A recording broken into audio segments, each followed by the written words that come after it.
Well, hello, my radio friends. We meet again on a Friday afternoon. Here we are. The crux of this video is I want to touch on this RCA 103. I'm kind of wrapping up the restoration on this and just want to highlight a couple things that old Uncle Dave did that one may find helpful. Now, when I purchased this, it was in pretty poor shape. And I knew going in that I would never have a concourse example of a 103, but I knew I would have a presentable 103 when I was all said and done. And I'm proud to say that's what I have presently. It There we go. All right, I think that was bothering me. What I want to touch on is first off, I guess, the basic disassembly and what I did to make it look like a speaker again. Now, to disassemble one is rather easy. Once the cloth bonnet is removed, this cone merely just snaps into the back of this ridge one sees here. Compress it, pop this cardboard bonnet, and then to remove the speaker from the frame, once again, very simple. Remove these 1, 2, 3, 4, 5, 6 screws around this perimeter, and this whole speaker and everything will come right off the back of the wooden frame.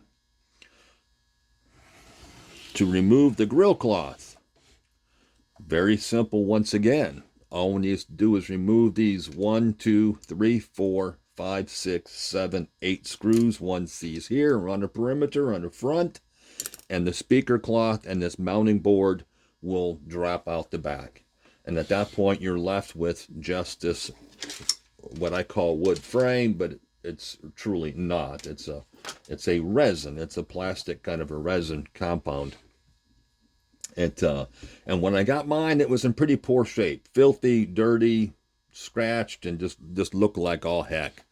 And so what I decided to do to clean it, I merely took a toothbrush and 409 cleaner because it's not wood, rather robust, and I just scrubbed it with the toothbrush and 409 all the way around, all the way front, back, cleaned it, wiped it down good.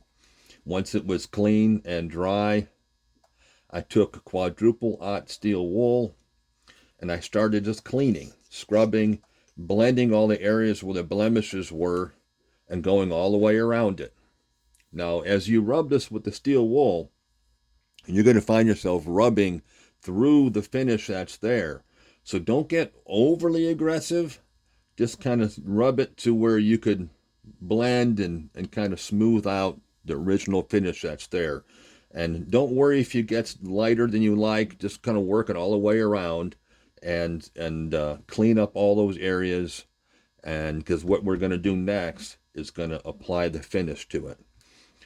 So once you've got it blended, smooth, and you're happy with that, I used Mohawk Dark Walnut, and the number on it is M100-0351. And that's just a spray toner.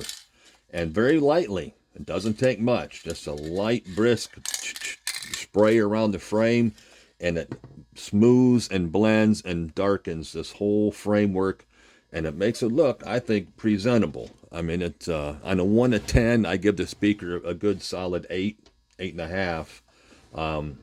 When it started out, it was probably a 3 or 4.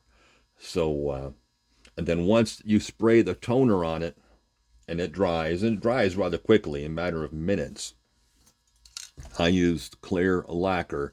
In this case, I used satin and sprayed about 3 or 4 coats of satin all the way around, satin clear lacquer, and just to provide a protective coating over that toner and give just a little bit of sheen to it.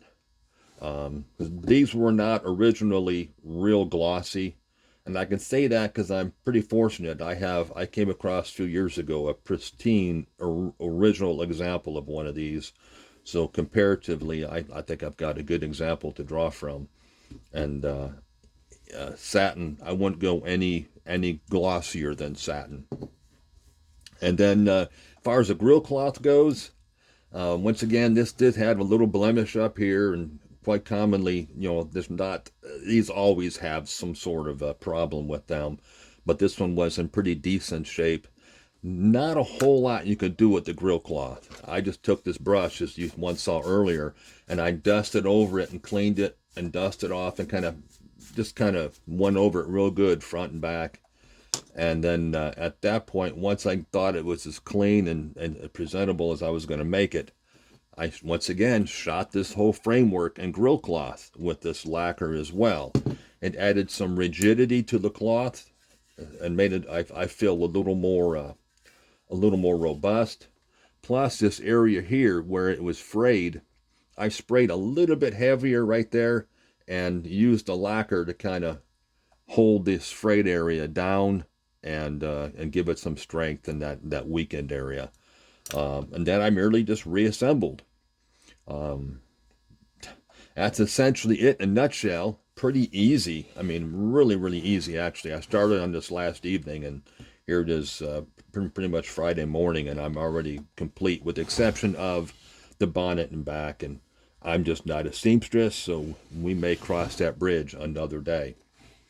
But anyway, I just thought I'd share what Dave did primarily with this framework. And I hope you found it helpful. And if you have any questions, by all means, feel free to ask. And we will talk again.